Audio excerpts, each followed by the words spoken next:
Nesse capítulo, a gente vai falar sobre a Europa, um continente de contrastes.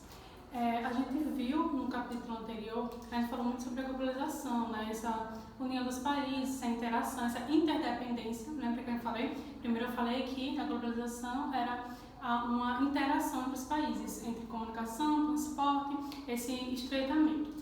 E com isso, depois, com o tempo, quando Newton Santos ele vem fazer uma nova releitura dessa globalização sobre a nova ordem mundial, ele vem dizer o quê? Que a globalização é uma interdependência entre países. Lembra que um país depende do outro.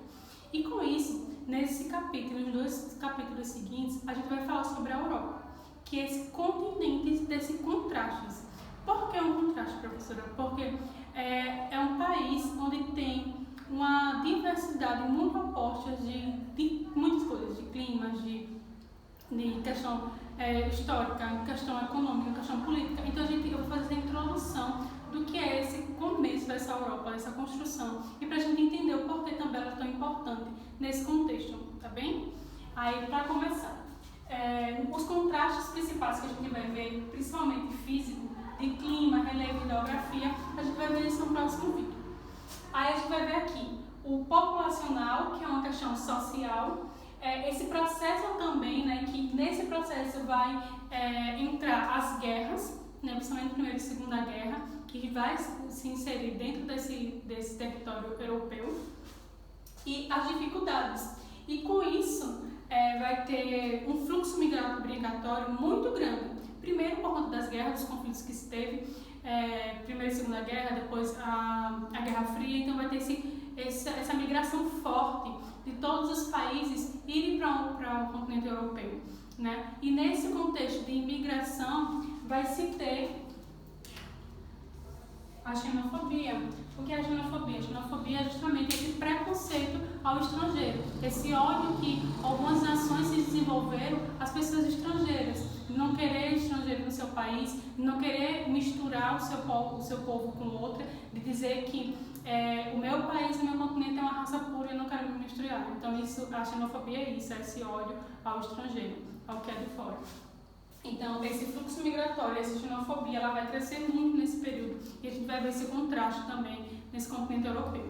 Aí, para que a gente identifique agora, a gente precisa das informações básicas desse continente europeu, né? E nesse contraste, nessa questão do continente principal, a gente vai ver o quê? Primeiramente, ele também é conhecido como Velho Mundo.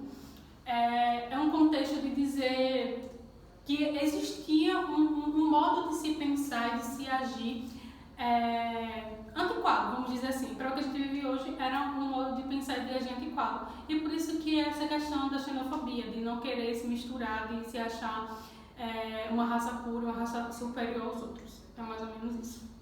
E também vai ter um contexto histórico que a gente vai ver um pouquinho à frente.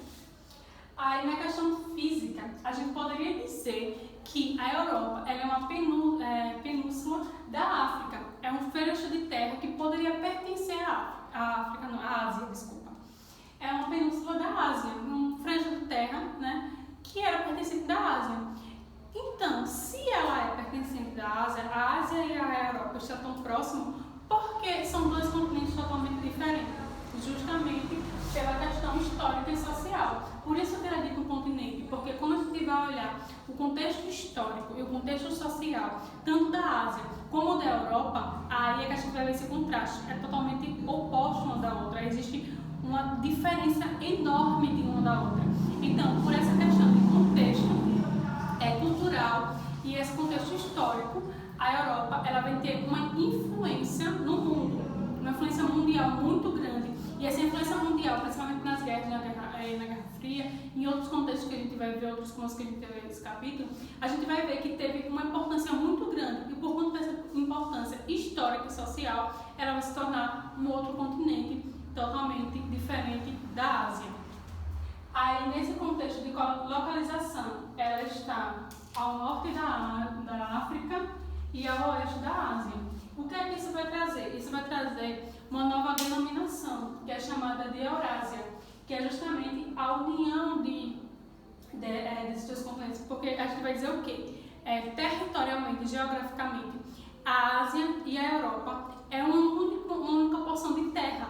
É como a dizer que o Brasil, ele na sua extensão, ele não tem divisão territorial. Então, nenhuma região do Brasil é deslocada, então são juntas uma da outra. A mesma coisa acontece com a Europa e com a Ásia. É um único fecho de terra, não tem um oceano que está dividindo elas. Então, é um único contexto de terra. O que vai realmente dividir a Europa da Ásia é esse contexto histórico, essa influência que a Europa vem trazer e essa importância histórica, né? E essa importância cultural que ela vem trazer para o resto do mundo, que vai diferenciar uma da outra e vai fazer com que se tornem dois continentes diferentes. Então, nisso aqui, quando a gente fala Eurásia, é justamente essa união, quando a gente fala geograficamente, que é uma porção só territorial, a única porção territorial, onde não tem uma divisão, né? Então, se não tem uma divisão territorial, não tem um oceano que vai passar no meio dela. E nesse contexto também geográfico, ela é banhada, né, pelo Oceano Glacial Ártico e o Antártico, e pelos mares do Mediterrâneo e do Norte. Então, ela tem esse banho, lógico, dos oceanos, né, do glacial ártico e do Atlântico, e tem alguns mares, principalmente o mar Mediterrâneo, que vão estar envolto desse continente, mas no seu contexto geográfico, territorial, não tem essa divisão. É uma única porção de terra, tanto na Ásia quanto na Europa. Tem 50 países, 50 países, e como assim? Com 50 países ainda tem uma dependência, digamos assim, territorial da Ásia. Porque alguns países vai ter uma parte no continente europeu e uma parte na Ásia, como é a questão da Rússia e da Turquia. E lembra que a Rússia ela vai ficar muito importante na questão da Guerra Fria e algumas guerras, justamente por essa questão territorial e por essa questão de armamentos.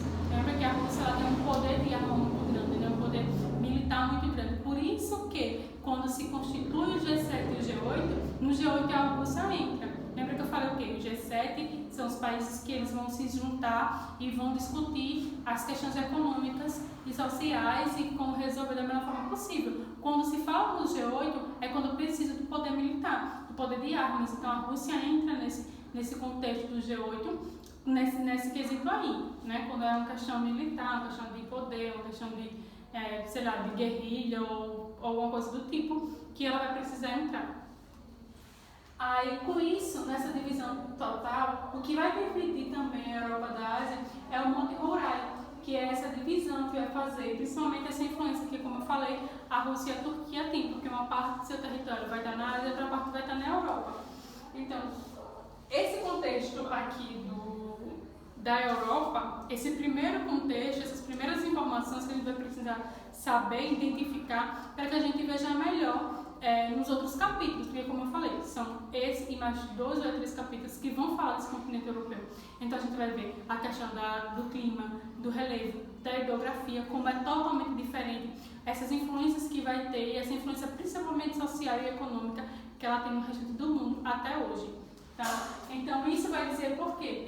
A Europa é o segundo continente, o segundo menor continente, né? Mas ela tem isso que vai influenciar também, por ela ser um continente, a história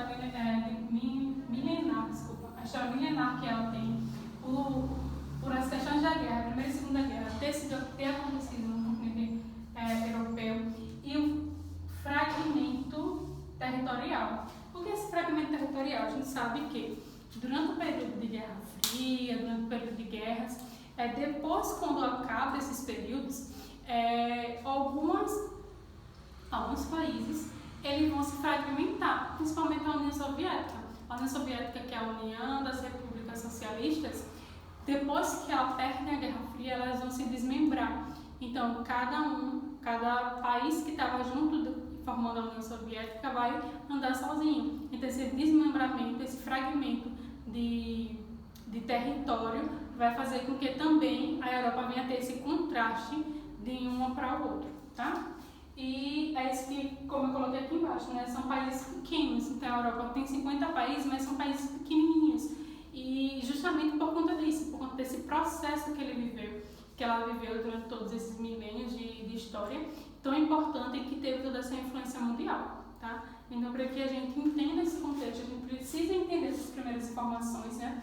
quais são esses principais contrastes, que são físicos, que são populacionais, que são esse processo que elas vêm viver, não só de guerra, mas todo o processo milenar, da sua história milenar, a influência que ela tem diante do mundo, por isso que é chamada de um continente, as dificuldades que ela vai encontrar durante todo esse processo, tudo que ela vem sofrer, e principalmente a questão do fluxo migratório, da xenofobia que ela vai, principalmente os países europeus, vai desenvolver com os outros países.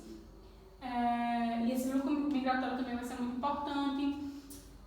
Fisicamente, ela poderia ser dito, né, que é uma península da Ásia, são uma parte da Ásia, mas por conta da sua questão histórica, novamente, a sua influência econômica e cultural, ela vai ser dita e vai ser nomeada como continente. Está no norte da África ou no oeste da Ásia. Então, unicamente o que a gente precisa agora para se iniciar esse capítulo é entender isso, essa importância que a Europa vem trazer para a questão mundial, essa importância histórica e cultural que a Europa vem trazer e esse contraste que a gente vai ver. No próximo vídeo a gente vai ver as questões físicas, né, de clima, de relevo, de hidrografia, de paisagem, como é diferenciado de uma região para outra, o porquê se tem essa influência. Então, nos próximos vídeos a gente vai ver isso. Hoje era justamente para vocês verem essa questão de localização, de contexto, do porquê ela se chamava de um continente, que vocês precisavam entender. No próximo vídeo a gente vai ver mais as questões físicas, e com essas questões físicas a gente vai trazer também um pouquinho dos problemas que ela vai desenvolver, e nos próximos capítulos a gente vê a questão econômica também da Europa, certo? Até mais, qualquer coisa, como eu falei nos vídeos anteriores, vocês voltam, assistem novamente, deem uma lida no capítulo, principalmente das páginas 49 e 50 até a metade da 51, que vocês vão também ver, né, essa questão de toda a construção da Europa, todo esse contraste que ela vai ter, certo? E nos próximos vídeos a gente vê mais um pouquinho sobre esse assunto que a gente vai levar para os próximos capítulos, entender um pouquinho melhor sobre o continente da